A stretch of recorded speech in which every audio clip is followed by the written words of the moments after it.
Listen, excited about the new opportunity here, turn the page and start this new season that we keep talking about. I think it's a great opportunity in front of our home crowd. Can't wait to see what that looks like on Saturday night, and I'll go ahead and open up from there. We'll go first to Pat Finley. Go ahead, Pat. Hey Ben, are you going to bring Kyler Gordon back to practice this week? That's the hope. That's the hope. And how did CJ Gardner Johnson check out? Is he still in the protocol? Oh yeah, yep. Protocol is a week-long thing. We'll go next to Dan Weeder. Go ahead, Dan. Ben, obviously, you've experienced the sort of intense survive and advance dynamics of the playoffs.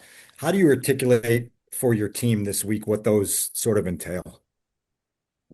You can try to describe it as much as you can, but until you go through it yourself firsthand, I think that's the best way to learn. I think we got a lot of veterans that have been here before, so they know what that's about.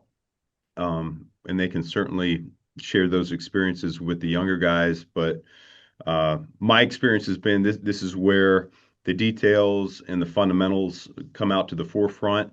Um, as simple as it is, it's the blocking, it's the tackling, it's the proper catching of the football, ball security, taking the ball away.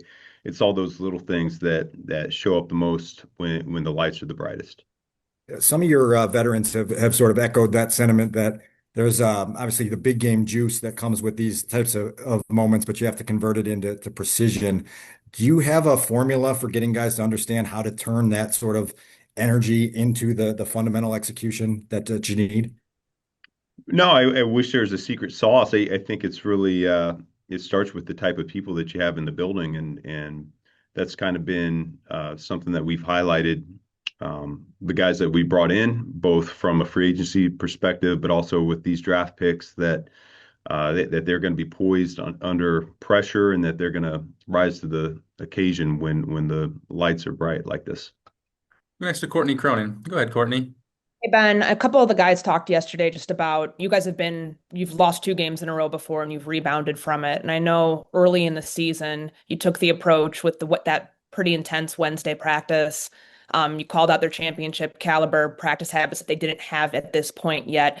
Can you pull back on anything from, I guess, going into week three, knowing that it's a different part of the season, a new season? Is there anything you'll use from that experience to get them flushing the last two games?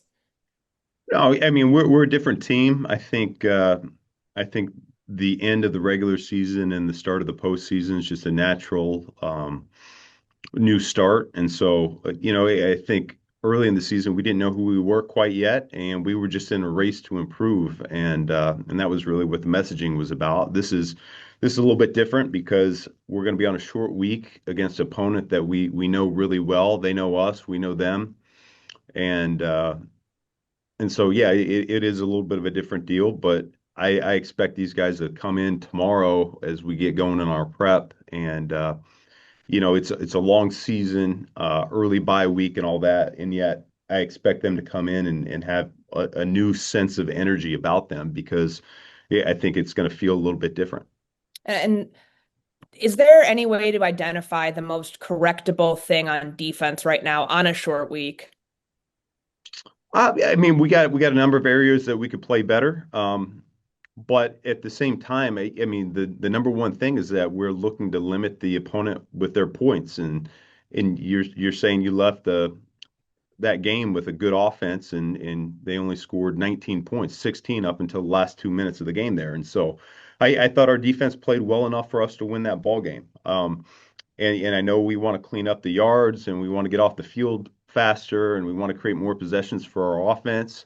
Those are all part of it, and there's ways to get that done. But at the end of the day, the number one objective is to limit their points, and so I'm gonna keep that the main thing with our defense. Go next to Kevin Fishbane. Go ahead, Kevin. Hey Ben, I know every game is its own entity. With some of the slow starts, how do you approach that this week? Obviously, every game you want to start fast, but especially home playoffs, considering the struggles you guys have had early on, how do you kind of attack that this week? I don't think there's anything different. I trust the process that we put in. I'm not gonna all of a sudden start changing up the calls. It's, we work all week on these things. We practice them and we feel good about them going into the game. And so, um, I think just like anything that we've done all season long is if there's something that needs to be addressed, we bring it up, we make it a point of emphasis, and the guys usually do a really good job of finding a way to fix it. Along those lines, what is your message to the guys tomorrow in terms of what happened yesterday? Obviously, that game's done and you really have to turn the page quickly, but there are some correctable things. I mean, what is kind of how do you approach it with the guys tomorrow when they walk in the building? Yeah, we'll make our corrections and then we'll quickly turn the page. We don't have time to sulk on what happened yesterday, and they understand that. We talked about that at the end of the game, and so I think we're gonna be good turning the page. But the things that need to get cleaned up, we're gonna clean up. We'll go next to Jason Leisure. Go ahead, Jason. Ben, I have two questions for you about your communication with players. You had said after the game yesterday, when you talked to us, that you had already made very clear to the offense your feelings on how things had gone. How was that received? Fairly well. We'll see what it looks like here this week. That's really the end all be all is the response we'll get over the course of practice. These guys, they're pros. They know. I didn't tell them anything that they didn't already know. So um, we're capable of a lot on offense. The standard is very high, and when we as a unit feel like we've fallen short, we call it out, we address it, and we get better from it. And you've picked different times this season going back into the summer to light a fire under the team about something. How do you decide when is the right time to do that? Um, yeah, I wish I had you just trust your gut. And like I said, it's the role of the head coach is not to be a cheerleader. It's to say it like it is. And so, if something pops up and I feel like it needs to be said, then I say it. If I don't, then we keep it moving. But I think we got a great group of guys. We got a prideful group. We've earned a division title. We've earned the number 2 seed in the NFC. Those are things that we're certainly proud about. And at the same time, um, you know, the season's not over. It's just starting for us, and our guys understand that. We can play better than what we played at the end of the season, and that's really our expectation here going forward. Go next to Phil Thompson. Go ahead, Phil. Thank you, Ben. So my question is, with this being Caleb's first playoff experience, how do you manage that in terms of his mentality or mechanics? What conversations do you need to have with him to guide him into this? He's played in a lot of big games over the course of his life. I think he's primed and he's ready to go. He was built for these moments. He plays his best when we need him to, and so there's really not a whole lot that needs to be said. He just needs to be him.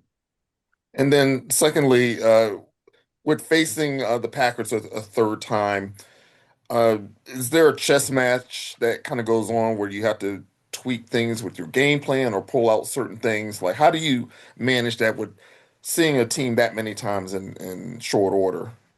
Yeah, yeah. I mean, there's certain things that we'd like to highlight and we'd like to attack. We know them, they know us, personnel wise, scheme wise at this point. Um, and so the good news is in the National Football League and really anywhere, there's a million different ways you can run plays and a million different types of plays that you can run. And so I don't think we're going to have any shortage of ideas here this week on offense, defense, or special teams. Go next to Adam Johns. Go ahead, Adam. Hey, Ben, kind of going off that, last night after the game, you described your offensive plan as one of the simpler plans of the season. I was hoping can you expand on that and add more context to what that actually means? Yeah, we ended up going into that one wanting to play fast, and we knew that their defense created a lot of multiplicity, and so we wanted to be sound. And because of that, we had a little bit less shifts and motions going into that game plan than what we've had probably since the bye week. And that's really what the simpler game plan was talking about.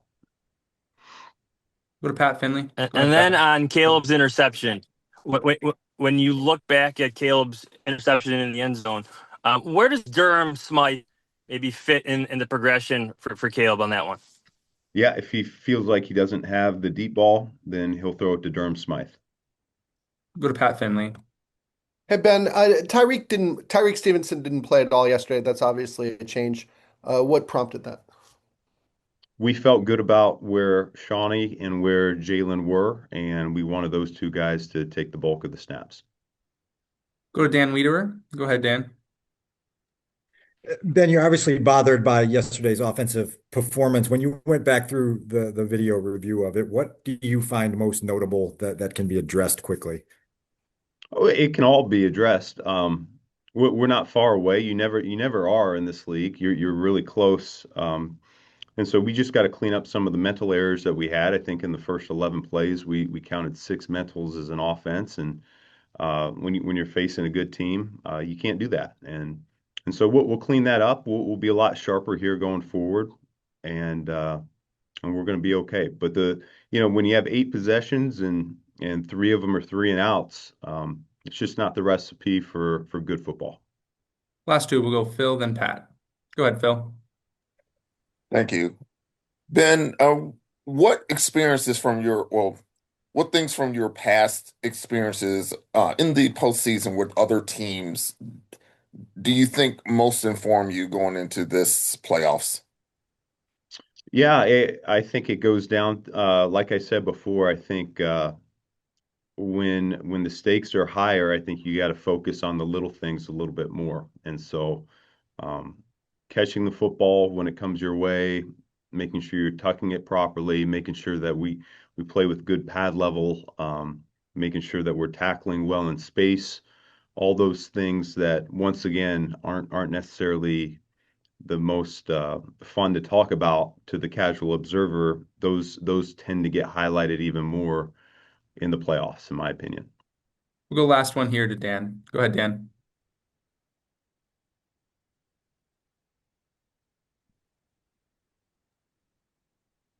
Ben, what's the short week here? How much does that inhibit what you're able to do practice wise going from Sunday to Saturday? We've been doing this all year long. We've had long weeks. We've had 7 day stretches. We've had 6 day. We have 5 day stretch in there. We're really built for this at this point. So I feel really good about the schedule, the setup. Um, I know our guys will be prepared. I think the biggest challenge anytime you get on a short week like this is just making sure physically that the guys are doing everything they can to get their bodies recovered. But they've done that all season long. I would expect this week to be no different. All right, so we have. Thanks, Coach. Thank you.